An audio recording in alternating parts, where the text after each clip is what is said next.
अस्सलामुअलैकुम नाज़रीन, उम्मीद करती हूँ सब खैरियत से होंगे।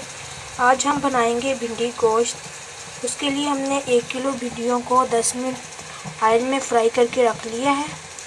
तो उसके बाद हमने सबसे पहले प्याज ब्राउन किए हैं और उसके अंदर 10 मिनट गोश्त को डालकर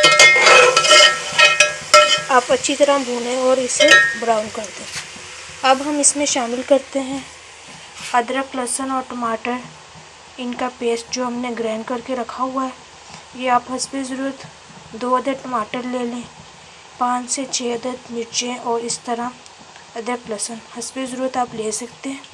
इनको ग्राइंड करके अब इसमें शामिल कर दें। लहसुन, अदरक और टमाटर को अच्छी तरह गोश्त के साथ भून लें। 5 मिनट भूनने के बाद अब हम इसमें शामिल करते हैं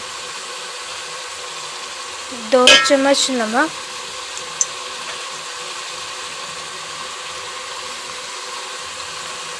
और इसी तरह 2 चम्मच लाल मिर्च,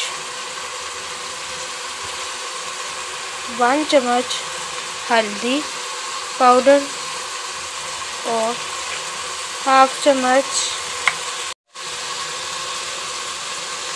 और इन्हें इसके साथ भून लेते हैं। और इन सब चीज़ों को हम गोश्त के साथ भून लेते हैं। 5 से 7 मिनट आप भूनें अच्छी तरह। अब इसमें हम 1 अदद कटा हुआ नींबू शामिल कर देते हैं और इसको भी इसके साथ अच्छी तरह भून लेते हैं। 5 मिनट भूनने के बाद आपसे मिलते हैं। अब हम इसमें आधा कप पानी शामिल करके इसे गोश्त को गलने के लिए छोड़ देते हैं और मिलते हैं आपसे 5 मिनट के बाद।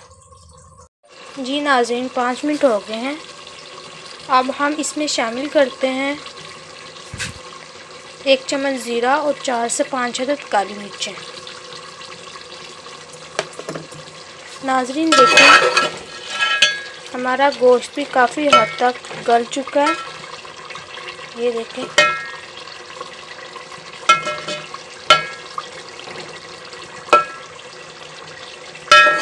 ये अब टूट रहा है।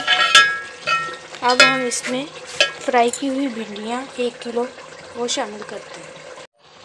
भिंडियाँ शामिल करने के बाद हम आंच को बिल्कुल दम वाली कर देते हैं और इन्हें 10 मिनट पकने देते हैं दम वाले फ्लेम पर। और 10 मिनट के बाद आपसे मिलते हैं। ये देखें, हमारा चटपटा सा मज़ेदार सा भिंडी गोश्त बनकर रेडी है। आप इन्हें मेहमानों के साथ सर्व कर सकती हैं। बहुत ही मज़े का है। एक बार बनाएंगी तो इंशाल्लाह रेस्टोरेंट के खाने भूल जाएंगी। तो ज़रूर इसे ट्राई कीजिएगा। जज़ाकल्लाह।